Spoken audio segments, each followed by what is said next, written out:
All right, I'm Jeff from Atomic Gamer, and we're here with Brian Holinka, senior designer at Kaos Studios, working on Homefront. All right, and I have a bunch of PC questions for you. All right, not a All right. problem.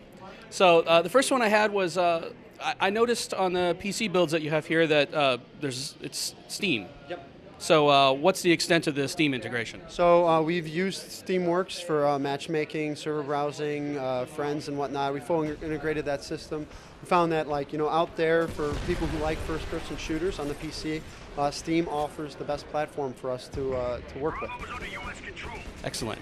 I also noticed it's Unreal Engine. Is that correct? And on the console builds, there's a lot of sort of level of detail modeling that goes into keeping the frame rate up, I guess, on the console builds. Now, on the PC build, does it do that on lower spec machines? Yes, it does do a lot of those things. I think we obviously want to hit the better we can do to support minimum and lower spec computers, obviously the better the game will do. So we've worked very hard to do a lot of those things. It's actually funny though, we use a lot more level of detail on the PC because of memory issues. We can do a lot more intermediate level of detail than we can on the console. So for instance, if you had like an LOG 1, 2, and 3 on the console, you might be able to add one more in there for the PC just because it's able to handle the memory better. Nice, excellent.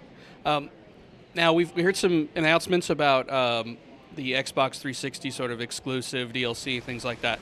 Now you are planning on sending some of that DLC to the PC at least eventually, right? Yeah, absolutely. I believe we want to bring the DLC to all our SKUs as best as I understand it.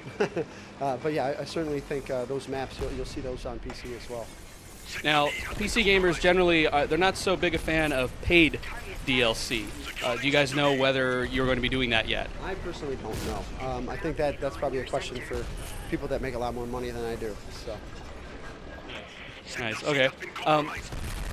And I guess this works on, this would apply to all versions.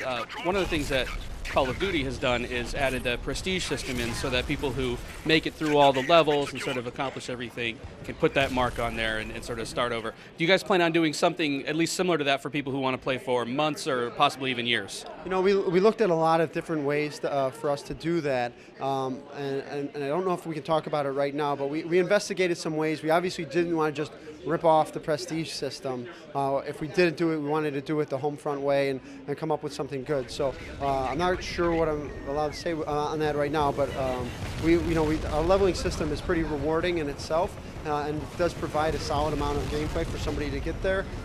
So I think it's pretty rewarding in the way that it is right now. All right.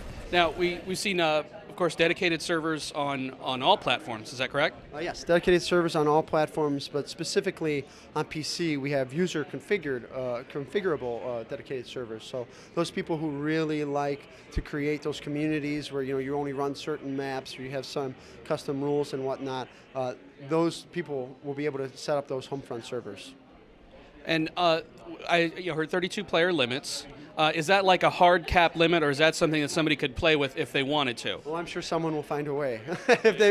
I'm sure if somebody wants to, they'll find a way to increase that limit. But off the top of my head, I'm not quite sure the number they're supporting. That really is probably a better question for our PC team. But I do know that obviously if the game, if the hardware can support it, then the game can support it. Excellent.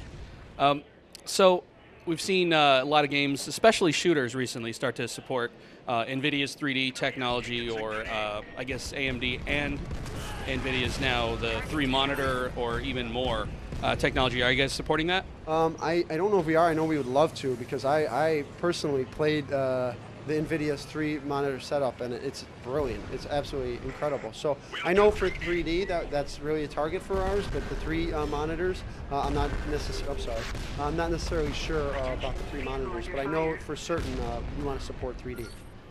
And there's been a lot of move towards sort of PC games becoming $60, just like the console games. Do you guys? I mean, Are you working on something? Are you ready to talk about that yet? I don't know it. All I know is that the PC version of Homefront is really standing on its own as its own SKU. You know, we put a team committed to that game. We have Frank DeLeese in charge of that team up at Digital Extremes, and they're really working very hard to make a great PC game, not just bringing the console game over. They're really on its own. You know, they have their own design team, their own artists, their own programmers.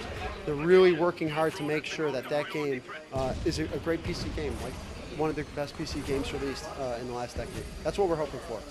Yeah, I was a little surprised to see the PC build here. I was kind of expecting it wasn't going to show up. I played a little bit of it. Of course, it was just the single player.